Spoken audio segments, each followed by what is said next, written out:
Logjikisht duhet të sigurohen 61 deputet. Tash te numri 61 mund të arrihet në mënyra të ndryshme, pra përmes koalicioneve të ndryshme ose përmes ajo që quhet qeverie pakicës, pra nëse votohet qeveria e udhëhequr nga vetëvendosja, mirë po pastaj partitë tjera nuk futen në koalicion, por thjesht e votojnë në mënyrë që të funksionojë qeveria, mirë po dihet që pastaj kjo qeveri do të kishte probleme për aprovimin e ligjeve. Mirë po numrat ekzistojnë që ka permutacione ndryshme që të bëhet një koalicion me të paktën 61 deputet. Kemi për shembull nismën me 3 deputet që mund ta çojë numrin deri në 61, kemi edhe AK-n, por edhe partitë e tjera, pra do të zgjidhet një nga këto permutacione që e çon numrin në 61. Sipas traditës politike, domethënë kjo njihet edhe në politologji, ajo që ndodh është që zakonisht shkohet me partinë më të vogël të mundshme, e që në këtë rast i bie që tjetë nisma dhe sipas gjitha gjasave mundësitë më të mëdha janë për këtë koalicion. Kjo mundësi ekziston, mirë po gjasat më të mëdha janë që të formohet qeveria e re me një koalicion me një parti të vogël, kurse shkuarja në opozitë e vetëvendosjes, domethënë nuk mendoj që është një mundësi që është e pëlqyeshme, sepse edhe partitë opozitare po në një farë mënyrë po presin që të rriten më shumë.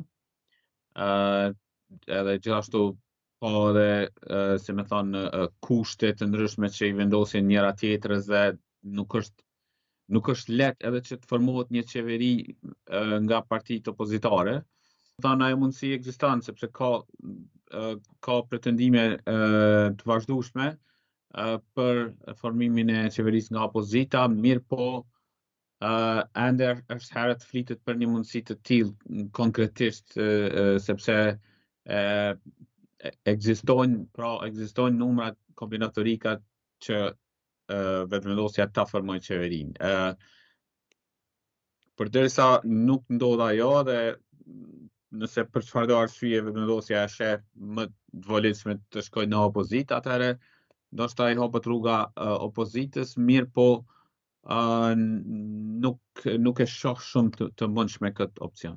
Mendoj që mesazhet e tij pra janë në linjë me atë që pritet që ka ndodhur edhe më herët, pra ku vazhdimisht bëhet thirrje për kompromis.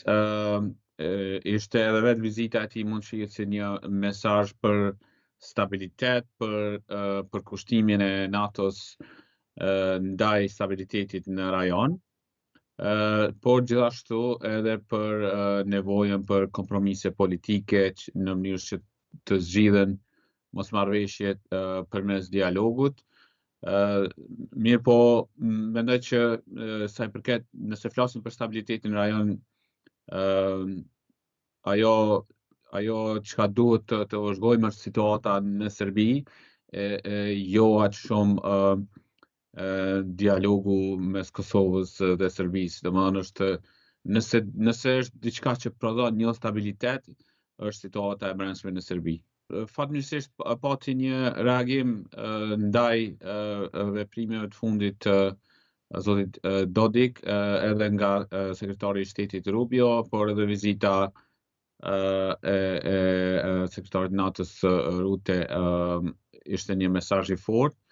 Mirë po përpjekjet e Dodikut, përpjekjet e presidentit Vučić për t'i minuar shtetet e rajonit, kriza e brendshme në Serbi që mund ta çojë mund na çojë në një situatë ku për shembull regjimi në Serbi shkakton kriza në rajon për të krijuar unitet brendshëm.